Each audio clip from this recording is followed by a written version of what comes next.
बेटा ये Fraunhofer lines का कंसेप्ट ये है कि इसमें ये जैसे मैंने सन को दिखाया हुआ है, सन का जो सेंट्रल पार्ट है वो फोटोस्फीयर कहलाता है ना, ये वाला पार्ट फोटोस्फीयर कहलाता है। आउटर पार्ट क्रोमोस्फीयर कहलाता है।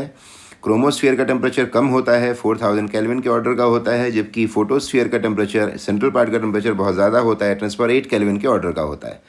ठीक है, तो नॉर्मल डेज में जो हमें लाइट मिलती है हमारे अर्थ पर, उसमें एक तो ये होता है जो फोटोस्फीयर से लाइट आई है वो आपकी अर्थ पे पहुंची है ना। तो ये बहुत ज़्यादा ब्राइट होती है, बहुत ज़्यादा इंटेंस लाइट होती है जो फोटोस्फीयर से सीधे हमारे पास पहुंची हुई है। ठीक है, लेकिन अगर कोई एक एलिमेंट जो फोटोस्फीयर में भी प्रेजेंट है और क्रोमोस्फीयर में भी प्रेजेंट है, तो एक्चुअली फोटोस्फीयर से वो एलिमेंट अपनी जो स्पेक्ट्रल लाइन है उसको एमिट करेगा। ठीक है, जैसे मान लो मैं सोडियम की बात करता हूँ, सोडियम की वेपर यहाँ पे भी मौजूद है ना, और यहाँ पर भी मौजूद है। तो सोडियम अगर D1 D2 की लाइंस 5890 5896 एंगस्ट्रॉम यहाँ से एमिट करता है, लेकिन यहाँ पर का जो सोडियम है वो उसको एब्जॉर्ब कर लेगा, क्योंकि किरचॉफ्स लॉ से हमें मालूम है कि हायर टेम्परेचर पे जो बॉडी एमिट करती है, कोई एलिमेंट एमिट करता है जिस वेवलेंथ को, वही कूल स्टेट में उसको एब्जॉर्ब करता है, किरचॉफ सेलेक्टिव एब्जॉर्प्शन लॉ से। तो यहाँ का जो सोडियम है वो D1 D2 को एब्जॉर्ब कर लेगा। ठीक है, एब्जॉर्ब करने के बाद, क्योंकि वो इस फोटोस्फीयर के कंपैरिजन में ठंडा है, lesser temperature means cooler than this, वो एब्जॉर्ब कर लेगा, फिर री एमिट करेगा उस D1 D2 लाइंस को वो क्रोमोस्फीयर टुवर्ड्स अर्थ। एब्जॉर्ब करने के बाद वो दोबारा री एमिट करेगा, क्योंकि वो भी अल्टीमेटली 4000 केल्विन पर है। लेकिन ये वाली जो लाइट आएगी ये लेस इंटेंसिटी की होगी, क्योंकि ये कहाँ से आ रही है, क्रोमोस्फीयर से आ रही है जिसका टेम्परेचर कम है। उसने क्रोमोस्फीयर ने यानी ये कौन सी लाइन को रिप्रेजेंट कर रहा है, कौन सी लाइन होगी, ये जो फोटोस्फीयर वाले एलिमेंट ने एमिट की थी, लेकिन वो एलिमेंट क्रोमोस्फीयर में भी प्रेजेंट था। तो सेलेक्टिव एब्जॉर्प्शन लॉ से उस एलिमेंट ने उसको एब्जॉर्ब किया और री एमिट किया, है ना, अपनी इंटेंसिटी के साथ। तो लेस इंटेंसिटी की होगी ये लाइन, और ये जबकि हाईली इंटेंस लाइन होगी, है ना, ये हाईली इंटेंस होगी ये वाली जो फोटोस्फीयर से सीधे बिना एब्जॉर्प्शन के आ रही है। तो हमारे पास जो यहाँ पर स्पेक्ट्रम हमें मिलेगा अर्थ पर, हम जब सोलार स्पेक्ट्रम लेंगे तो उसमें एक तो हमें ब्राइट पार्ट मिलेगा और दूसरा थोड़ा सा डल इंटेंसिटी की लाइंस मिलेंगे। यानी इसलिए हम बोलेंगे इसको कंटिन्यूस, इस स्पेक्ट्रम को बोलेंगे कंटिन्यूस एमिशन, यानी ये जो स्पेक्ट्रम होगा ये कंटिन्यूस स्पेक्ट्रम होगा। सन का स्पेक्ट्रम कंटिन्यूस होता है, सन है, कार्बन आर्क लैम्प है, कैंडल फ्लेम है ना, जितने भी बल्क स्टेट के सब्सटेंस होते हैं वो कंटिन्यूस स्पेक्ट्रम होते हैं। तो ये कंटिन्यूस होगा, continuous emission spectrum along with some absorption lines. Yeah, continuous emission along with a superimposed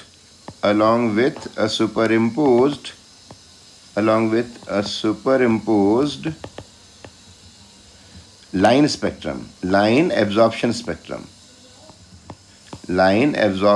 spectrum.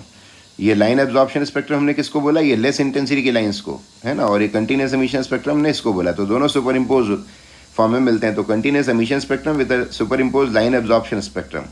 Line absorption spectrum जो है, जो लाइंस आपको डल इंटेंसिटी की मिल रही हैं, इनको फ्राउनहोफर लाइंस कहते हैं। यानी ये जो लाइंस आपको मिली हैं, जो जिसके पीछे चक्कर क्या है, जिसके पीछे चक्कर ये है कि ये वो स्पेक्ट्रल लाइंस हैं जिनको फोटोस्फीयर ने एमिट तो किया था, लेकिन क्रोमोस्फीयर में एब्जॉर्ब होने के बाद क्रोमोस्फीयर ने दोबारा इसको एमिट किया है। उसका टेम्परेचर चूँकि कम है, इसकी इंटेंसिटी कम होगी as compare to the other part of the spectrum, है ना।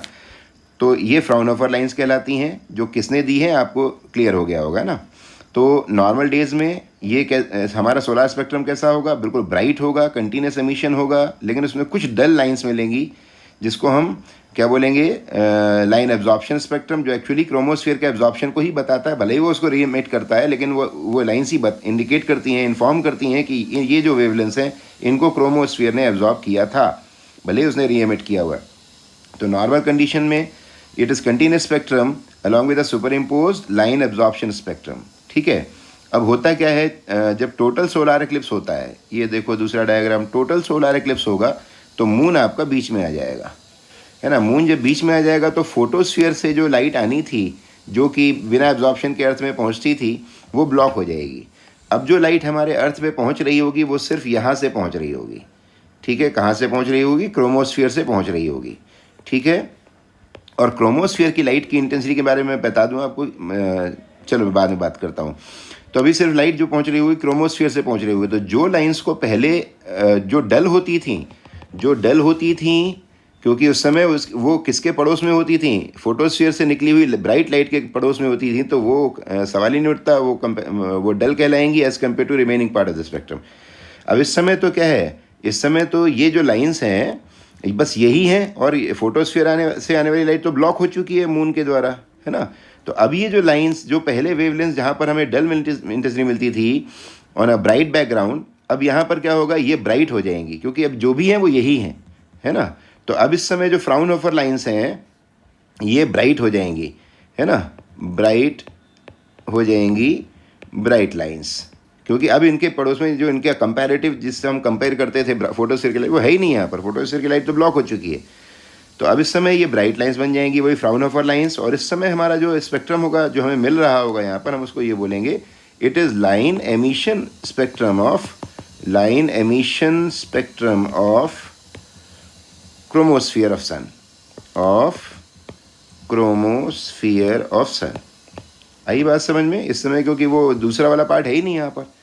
तो ये है फ्राउनहोफर लाइंस का चक्कर। टोटल सोलर एक्लिप्स के समय वही फ्राउनहोफर लाइंस ब्राइट हो जाती हैं, क्योंकि उस समय उनके पड़ोस में वो फोटोस्फीयर वाली लाइट नहीं होती। और अगर तुम फील करना चाहो, भी कुछ दिन पहले ही हुआ था टोटल सोलर एक्लिप्स, ये जो क्रोमोस्फीयर की लाइट होती है ना, दिन के 2 बजे की लाइट को ज़रा इमेजिन करो, बढ़िया गर्मी में दिन के 2 बजे वाली लाइट को, तो वो फोटोस्फीयर की लाइट है, ठीक है, जो आपको मिल रही है, ठीक है। लेकिन जिस शाम को 6 बजे, उसी दिन जिस दिन आपने 2 बजे देखा, इमेजिन किया, उसी दिन शाम को 6 बजे 7 बजे जब सनसेट हो जाता है, उसके बाद तो हल्का सा धुंधलापन आ जाता है लाइट में, है ना।